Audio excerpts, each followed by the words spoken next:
The United States was built on the backs of enslaved people. For 246 years, the brutal system of chattel slavery extracted trillions of dollars in unpaid labor, creating immense wealth for this nation. Yet, the descendants of those who built America have never been compensated. This is an ancient history. It's an open wound, and it's time to talk about reparations, not as a handout, but as a debt that is long overdue. The moral and ethical case is undeniable.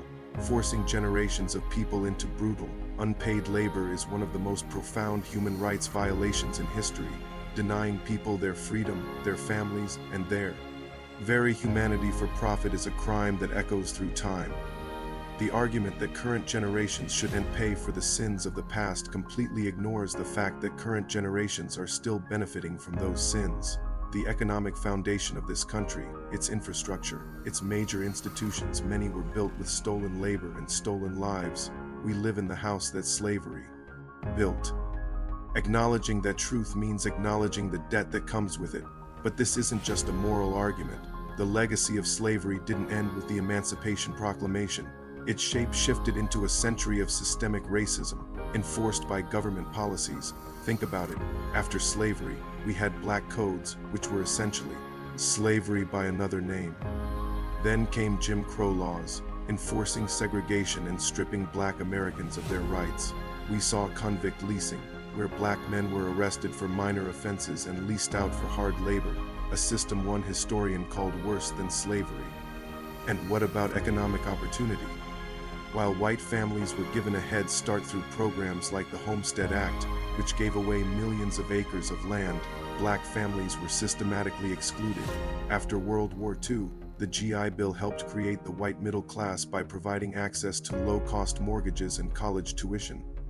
But discriminatory practices at banks and universities meant that a vast majority of black veterans were denied these same benefits. This wasn't accidental. It was policy. It was a deliberate effort to prevent black Americans from building wealth and participating fully in the American dream. This created a massive generational wealth gap that persists today. According to the Federal Reserve, the typical white family has about 10 times the wealth of the typical black family. That isn't because of a lack of hard work or personal responsibility. It's the direct, calculated result of centuries of plunder and exclusion. Reparations are about addressing this economic injustice. It's about rectifying the specific documented ways that the government actively stole wealth from one group and prevented them from building it. Now, some will say, how would it even work? Or it's too complicated, but we've done it before.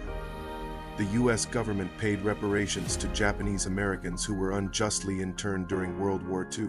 Germany has paid billions to Holocaust survivors. These precedents show that when there's a will, there's a way. The how is a question for economists, lawmakers, and community leaders to solve. The why is the question for us, and the answer is clear. It's about justice. It's about repairing the harm that was done and is still being felt. Investing in the communities that have been systematically starved of resources is not just the right thing to do. It's the smart thing to do. Imagine the economic power that could be unlocked. Imagine the innovation, the businesses, the stronger communities that would result from finally leveling the playing field. Rectifying this historic injustice isn't about punishing anyone. It's about healing the nation. It's about finally living up to the ideals of liberty and justice for all. The conversation around reparations is not a debate about whether a debt is owed.